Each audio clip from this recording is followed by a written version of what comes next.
فیلم از روسیه شروع میشه. یه خانواده 3 نفره کنار رودخونه نشستن و از کنار هم بودن لذت میبرن.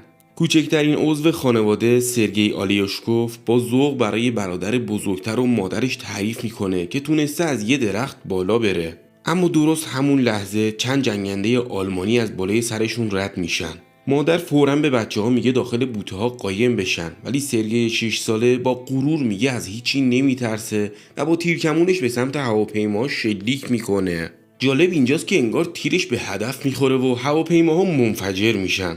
اما وقتی دور و برش رو نگاه میکنه میبینه مادر و برادرش ناپدید شدن. ناگهان سرگئی وحشت زده از خواب بیدار میشه و مادرش رو صدا میزنه. اما اون موقع صدای در میاد. فکر میکنه مادرش برگشته. با خوشحالی سمت در میدوه، اما به جای اون همسایه‌شون با حالتی آشفته وارد خونه میشه. زن خدا رو شکر میکنه که سرگئی زنده مونده و با ناراحتی بهش خبر میده که مادر و برادرش کشته شدن. پسر کوچولو اصلا نمیتونه حرفشو درک کنه، فقط میگه میخواد تو خونه بمونه تا مادرش برگرده. زن بهش توضیح میده که آلمانیا به روستا حمله کردن و باید هرچه سریعتر فرار کنه. تو همین حین چند سرباز به سمت خونه میان. زن سرگئی رو از پنجره فراری میده، اما قبل از اینکه خودش بتونه خارج بشه با گلوله کشته میشه. حالا این پسر 6 ساله کاملا تنها مونده، نه خانواده‌ای داره و نه کسی که ازش مراقبت کنه. وقتی از خونه فرار میکنه پشت سرش کل محله رو میبینه که تو آتیش میسوزه. بارها مادرش رو صدا میزنه اما جوابی نمیشنوه و ناچار به دل جنگل فرار میکنه. اون شب و تنها تو جنگل میگذرونه. صبح روز بعد کنار رودخونه آب میخوره که ناگهان چند سرباز دشمن از راه میرسن. سرگئی سریع خودشو داخل ریشه های یه درخت قایم میکنه. یه مار بهش نزدیک میشه، اما حتی جرأت نمیکنه تکون بخوره یا صداش در بیاد. برای اون سربازای دشمن از مار هم خطرناکترن. بعد از اینکه سربازا غذاشونو میخورن و میرن، سرگئی باقی مونده غذاشونو جمع میکنه و همونو برای شامش میخوره. اما تا آخر روز دیگه کاملا از پا افتاده. 2 روز غذای درست حسابی نخورده و بی هدف تو جنگل راه رفته. چند بار از شدت خستگی روی زمین میافته، ولی دوباره بلند میشه و به راهش ادامه میده. کمی بعد چند تا میوه جنگلی پیدا میکنه و با ولع شروع به خوردنشون میکنه که ناگهان انفجاری پشت سرش رخ میده.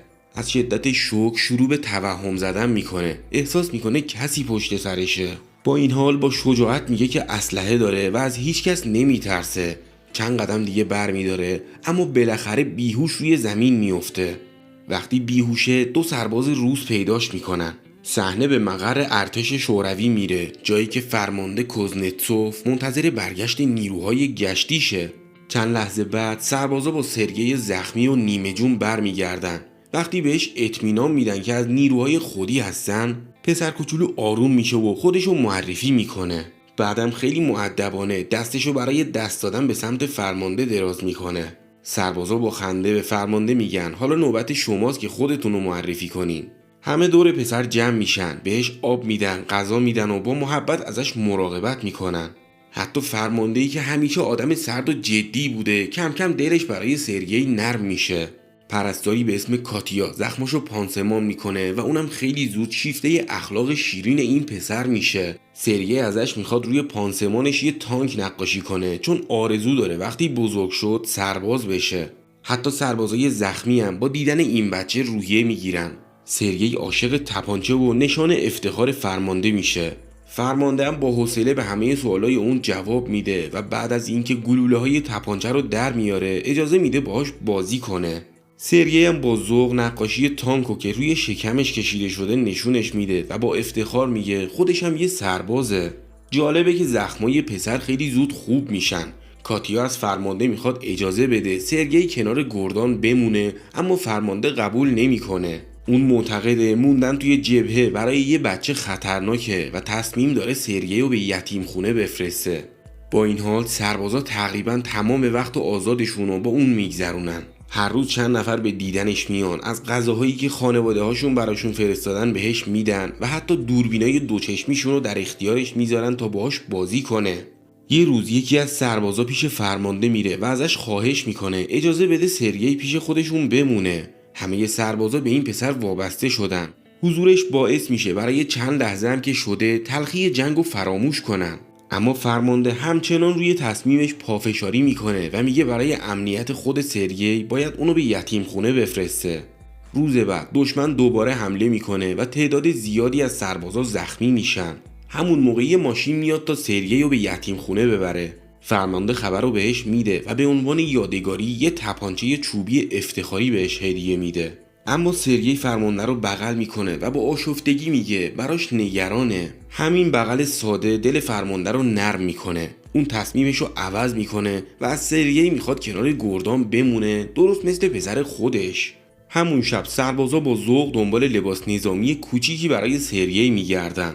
همه از اینکه قرار پیششون بمونه حسابی خوشحالن. فرمانده نیمه شب بیدارش میکنه و لباسا رو بهش میده. سرگئی لباسا رو میپوشه و با خوشحالی این طرف و اون طرف میدوه، درست مثل یه سرباز واقعی. از اون روز به بعد همه بهش میگن سرباز کوچولو. اما شادیشون زیاد دووم نمیاره. در حالی که سرگئی مشغول دویدنه، هواپیماهای آلمانی به مقر حمله میکنن. سربازا سریع اونو به جای امنی میبرن و خودشون وارد نبرد میشن. تعداد مجروحا لحظه به لحظه بیشتر میشه. سرگئی که دوست داره مفید باشه، برای سربازای تشنه آب میبره. یکی از سربازا که چشماش باندپیچی شده ازش میخواد نامه‌ای رو که از خانواده‌اش رسیده براش بخونه، اما سرگئی اصلا سواد نداره. با این حال نمیخواد دل سرباز بشکنه، نامه رو باز میکنه و شروع میکنه از خودش داستان ساختن. میگه گاوشون تو روستا سالمه و همه حالشون خوبه. سرباز با تعجب میگه من که اصلا گاو ندارم. بقیه با خنده بهش اشاره میکنن که چیزی نگه و بذاره سرگئی ادامه بده. بعد از اون سرگئی برای بقیه هم همین کارو میکنه و با داستانهای بامزه‌اش لبخند و به لب سربازا برمیگردونه. تو صحنه دیگه کاتیا و فرمانده رو میبینیم که با هم صحبت میکنن. کاملا مشخصه که به هم علاقه دارن، اما هیچ کدوم جرأت نمیکنن احساسشون رو به زبون بیارن. مدتی بعد سرگئی با افتخار به فرمانده میگه که حالا سمت نظم دهنده گردان رو داره و خودشو با همین عنوان معرفی میکنه. اما کمی بعد یکی از سنگرای سربازا که بر اثر حمله نابود شده رو میبینه. فرمانده بهش یاد میده که برای ادای احترام به سربازای شهید باید کلاهیشو از سرش برداره. روز بعد سرگئی اصرار میکنه که یه مأموریت واقعی بهش بدن. فرمانده مسئولیت پخش نامه ها بین سربازا رو بهش میسپاره. اونم مأموریتشو به بهترین شکل انجام میده و حتی سربازا رو وادار میکنه براش برقصن. روز بعد سرگئی با دوربین دوچشمی کمی از اردوگاه فاصله میگیره. همینطور که بازی میکنه متوجه میشه یه پا از داخل توده کاه تکون میخوره. بلافاصله خودشو به اردوگاه میرسونه و موضوع رو به سربازا خبر میده. اول کسی حرفشو باور نمیکنه، اما در نهایت همراهش میرن. وقتی به اونجا میرسن میبینن حق با سرگیه. 2 جاسوس آلمانی داخل کاها مخفی شده بودن. جاسوس‌ها دستگیر میشن و همه از هوش و دقت این پسر کوچولو تعریف میکنن. همون شب فرمانده مدارک قانونی فرزندخوندگی رو به سرگئی نشون میده.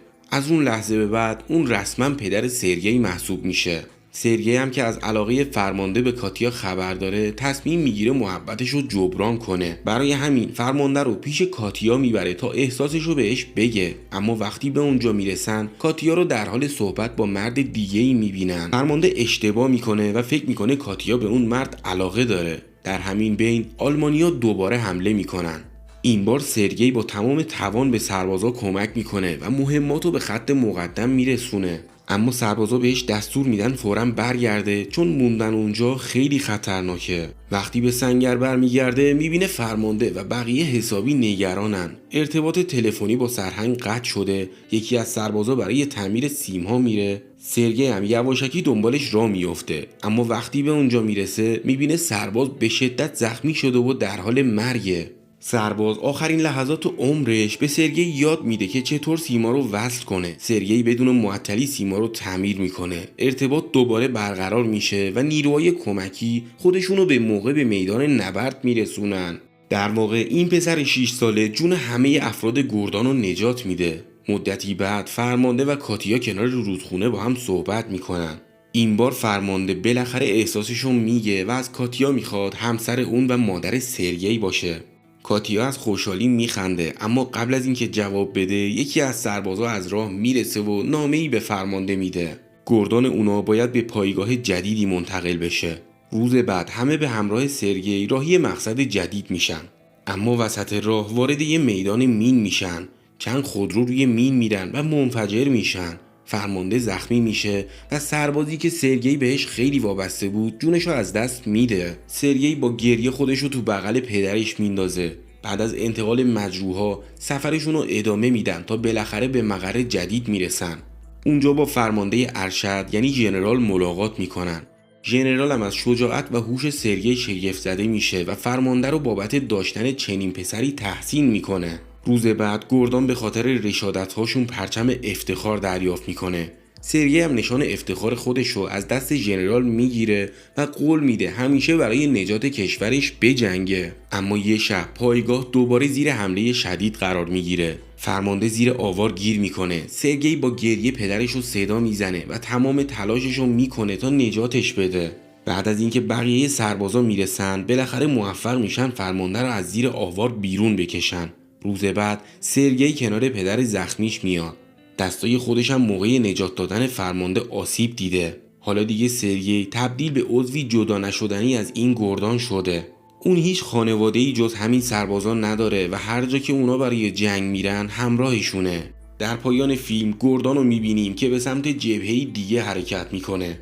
راوی توضیح میده که سرگئی بعدها در نبرد معروف استالینگراد هم حضور داشت و همراه نیروهای شوروی تا لهستان پیش رفت. امروز از اون به عنوان کم‌سن‌ترین سرباز تاریخ جهان یاد میشه. پسری که شجاعتش به افسانه‌ای ماندگار تبدیل شد و داستان زندگیش تو سراسر دنیا گفته میشه و فیلم اینجا تموم میشه.